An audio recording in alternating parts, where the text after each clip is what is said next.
Saudações, leitores e seguidores do Instituto Liberal, eu sou o Lucas Berlanza e este é mais um IL Flash, aquele momento da semana em que a gente elenca os 7 artigos que mais impactaram e que mais fizeram sucesso no nosso site oficial e nas nossas redes sociais. E hoje, o IL Flash começa com uma reflexão do nosso colunista objetivista velho de guerra, Roberto Rachevsky, no artigo Por que os americanos falharam na visão da política local afegã. Rachevsky começa citando o economista Daron Acemoglu, que disse que os Estados Unidos falharam menos por uma incompetência militar, uma falta de previsão estratégico-militar, do que pela visão que tinham da política local afegã. Segundo o Acemoglu,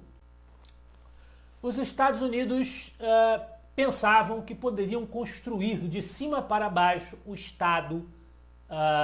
afegão, apenas implementando instituições, leis e um governo forte, e isso bastaria para restabelecer a ordem num país que, na definição do Rachevsky, é medieval, religioso, tribal e bárbaro. Os americanos poderiam ter, na visão do Rachevsky, estudado mais sobre como não funciona um país onde o Estado chega primeiro, sem preocupações com a formação de um povo, ou como instituições monolíticas, rígidas, contraditórias no seu âmago acabam fracassando. E diz ele, bastaria que os americanos se debruçassem sobre o caso brasileiro para chegarem a essa conclusão. O Estado aqui também começou e permaneceu sendo muito mais forte do que a sociedade. Se os problemas brasileiros são uma ilustração nesse artigo para confrontar o problema afegão, no segundo artigo do IL Flash de hoje, eles são o enfoque, é o texto da Lívia Abreu, associada do Instituto Líderes do Amanhã, o país das falácias e das contradições. Ela vai elencar algumas das contradições, alguns dos paradoxos do Brasil, como o altíssimo salário dos altos funcionários públicos, que muitas vezes falam em combate à tirania, combate à opressão, mas são os grandes opressores da sociedade brasileira, pesando sobre os ombros de quem produz riqueza, e dos socialistas de iPhone, que pedem socialismo, pedem intervencionismo, pedem estatismo, mas usam os produtos que nascem do bom e velho mercado, do bom e velho capitalismo. Contra isso, ergueu-se a nova geração de liberais e conservadores, e esse é o enfoque do artigo de minha autoria, que resume o livro da cientista política Camila Rocha, que é o artigo Menos Marx, Mais Mises, um trabalho de referência.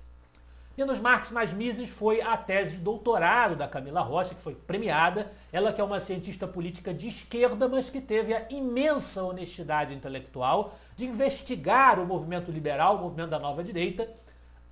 e começou essa investigação frequentando a sede do Instituto Liberal em 2015, na época em que eu mesmo trabalhava como editor do Instituto Liberal e assessor de imprensa da instituição. Camila fez um imenso levantamento do histórico da emergência desse fenômeno político dos últimos anos, que ficou conhecido como Nova Direita. Eu mesmo escrevi no meu livro Guia Bibliográfico da Nova Direita, usando esta alcunha como expressão de referência, e percebo muitas similaridades no entendimento que eu, um liberal conservador, e a Camila, uma social-democrata, temos a respeito do fenômeno da nova direita, o que prova que o livro dela se aproxima bastante de uma avaliação, de um exame objetivo da realidade. É uma pesquisa antropológica que eu recomendo imensamente a todos que consultem, que adquiram e que leiam pela editora Todavia. Liberais defendem o livre mercado. E nesse sentido vai o artigo da Samara Reposse, Livre Mercado, um direito à felicidade. A realidade, diz ela, de um livre mercado na liberdade do indivíduo é pensar muito além dos bens e posses que se pode ter, mas no ser, no fazer e no agir, como um agente de mudança efetiva no mundo, por ter escolhas responsáveis e arcar com o caminho a que esse poder de escolha pode levar. Apenas enxergará isso, diz a Samara, quem está preparado para ser feliz, da maneira que quiser, pois felicidade é escolha, é um direito humano, é ser livre. Ela, evidentemente, ela faz aqui um jogo de palavras, porque se nós formos olhar a Declaração de Independência dos Estados Unidos, lá se inscreve como um dos fundamentos, um dos valores americanos, o direito à busca da felicidade. Quando ela fala em direito à felicidade, ela está falando em busca à felicidade, para ser mais preciosista nos termos, né, que é a expressão dos founding fathers americanos, a busca da felicidade que o livre mercado, a liberdade, proporciona e nenhum outro sistema será capaz de proporcionar. Liberdade também requer livre expressão, e é sobre isso o texto do Douglas Sandry, do Instituto de Formação de Líderes, como seria o julgamento de uma empresa em um país que respeita a liberdade de expressão. Ele vai usar o exemplo da produtora Brasil Paralelo, produtora de filmes e documentários. Eu já participei de alguns desses documentários como expositor, para denunciar os excessos contra esse valor da liberdade de expressão cometidos pelo Judiciário e especialmente pelo Supremo Tribunal Federal, a nossa Corte de Controle de Constitucionalidade, mas que infelizmente, desde, por exemplo, o avanço que teve contra a revista Cruzoé, por publicar uma matéria que era considerada perniciosa aos interesses do ministro Dias Toffoli, do STF, vem se excedendo na forma como lida com a liberdade de expressão, com as críticas às suas atividades. O STF não pode violar a liberdade de expressão, e isso deve ser severamente combatido pela sociedade civil da maneira devida, e esse é o esforço que as entidades liberais têm perpetrado. Inimigo de todas essas liberdades, entre elas a liberdade de expressão, era o caudilho ditador gaúcho Getúlio Dornelles Vargas, e é sobre ele o artigo da página Liberalismo Brazuca, Getúlio Vargas e a História Nacional. A motivação para publicar esse artigo foi o suicídio de Getúlio Vargas, que se deu em 24 de agosto de 1954, o dia em que o artigo, 24 de agosto de 2021, evidentemente, em que o artigo foi publicado. Getúlio Vargas foi o maior ditador que o Brasil teve, o mais completo, que implantou no Brasil a ditadura nefasta do Estado Novo, perseguiu dramaticamente os seus opositores e controlou em absoluto a imprensa que existia na época, tanto os jornais quanto o rádio. Então, é ele o foco desse artigo. Para terminar, nós temos na liderança, partindo de um tema histórico para um tema conceitual que tem aplicações práticas muito importantes, que é um artigo da página Liberalismo Brazuca, A Teoria da Janela de Overton na Política Brasileira. Explica a página Liberalismo Brazuca que a janela de Overton é um dos conceitos mais relevantes na ciência política contemporânea.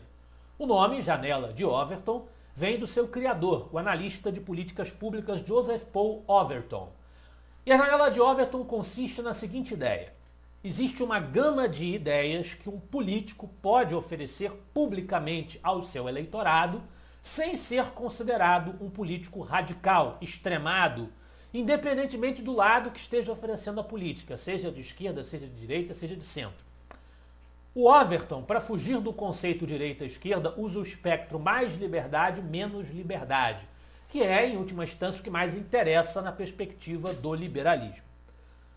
Para o texto da Liberalismo Brazuca, que essa é a aplicação prática dessa conceituação às nossas reflexões contemporâneas, a agenda liberal no Brasil precisa combater a transformação da janela de Overton numa espécie de tolerância ao radicalismo, onde apenas ideias que comumente entrariam na categoria radical na classificação da janela de Overton,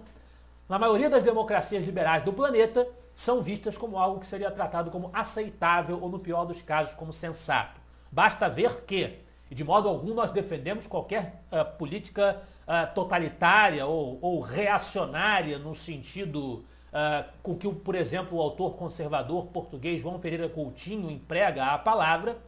mas nós temos no Brasil uma situação sui generis e que era mais marcante até pouco tempo atrás, até a emergência da chamada nova direita, em que qualquer político, qualquer partido comunista pregando revolução comunista poderia, ainda pode, ir a fazer uma propaganda eleitoral, no horário eleitoral. O PSTU está aí para provar isso, o PCdoB, que era maoísta, está aí para provar isso, mas a direita era absolutamente inaceitável. O máximo de direita que se aceitava era a social-democracia do PSDB, que de direita não tem nada, pelo menos de acordo com o uso tradicional da palavra direita. Então, a gente não pode permitir que a janela de Overton seja empurrada na direção da esquerda e que os liberais, os conservadores, sejam expurgados da janela de Overton. Para isso, nós precisamos nos esforçar por difundir as nossas ideias, por abrir espaço para as nossas ideias e por construir lideranças que façam jus ao que as nossas ideias representam. Caso nós não o façamos, daremos munição, faca e queijo na mão para as esquerdas domarem a janela de Overton ao seu bel prazer. Esse foi o nosso IL Flash de hoje. Eu espero que vocês gostem dos artigos e dos debates proporcionados pelo Instituto Liberal. Semana que vem estaremos de volta, afinal de contas, para nós você é a parte mais importante da sociedade. Até a próxima!